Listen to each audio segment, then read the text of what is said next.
The Killing Sea. Author's note. December 26, 2004 dawned bright over the calm Indian Ocean. At 7:59 a.m. local time, deep in the sunless depths of 100 miles off the west coast of Sumatra, an ocean bed fault ruptured for hundreds of miles. An area of seafloor the size of California sprang up as much as 25 feet, shoving upward several dozen cubic miles of ocean. This created a powerful series of waves that, in the deep ocean, traveled just as fast as a jet plane, barely disturbing the surface with their 2-foot ripples. When the wave train reached coastal areas, it slowed down. With all that volume of displaced water racing into increasingly shallow water, some of the waves grew to enormous size. Aceh in northern Indonesia was the first landmass to be hit, approximately 20 minutes after the quake.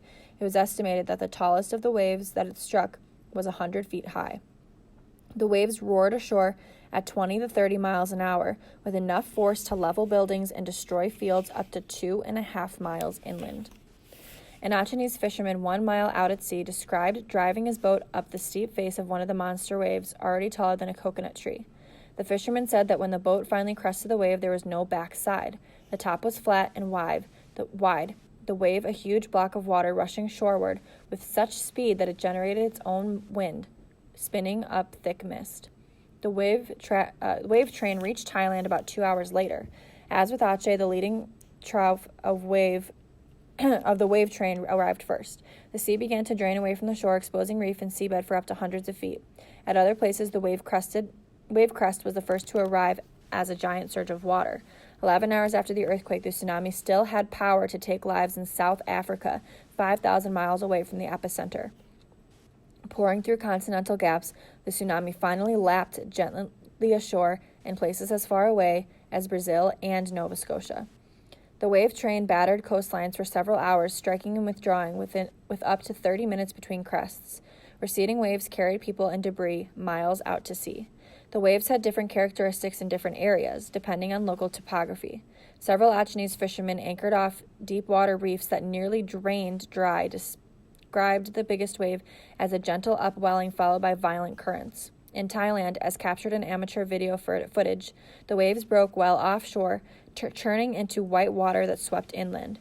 In West Aceh, survivors described this biggest second wave storming ashore on the back of much taller first wave like a rearing snake ready to strike them. Eyewitnesses said that when the crest finally toppled well inland, it did so with enough force to gouge trenches into the earth. They described the waves as black. Their energy would have stirred up the dark volcanic sand on the coastline seafloor. With no warning system in place, the coastal residents and visitors in more than a dozen countries were caught unaware. The tsunami was the deadliest in history, killing nearly 250,000 people and leaving over 1 million homeless. The majority of fatalities and the greatest destruction occurred in Aceh. I've been to Aceh several times over the years and spent a month as a volunteer relief aid worker in Western Aceh in the immediate aftermath of the tsunami.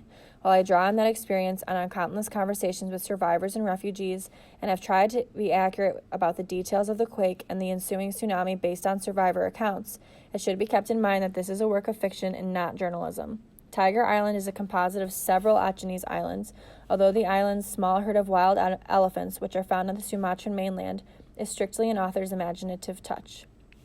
Malabo and Kalan are real towns that were devastated by the tsunami, but for the purpose of the story, I've rearranged somewhat the topography between them and altered some minor details.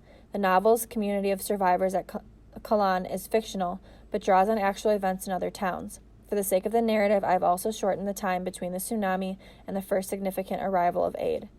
The need in Aceh still remains great. Despite generous giving, many families are still quietly, almost invisibly suffering. I'm donating a portion of my royalties from this book to 1 or 2 local organizations working at a grassroots level to help Achenese people. The end.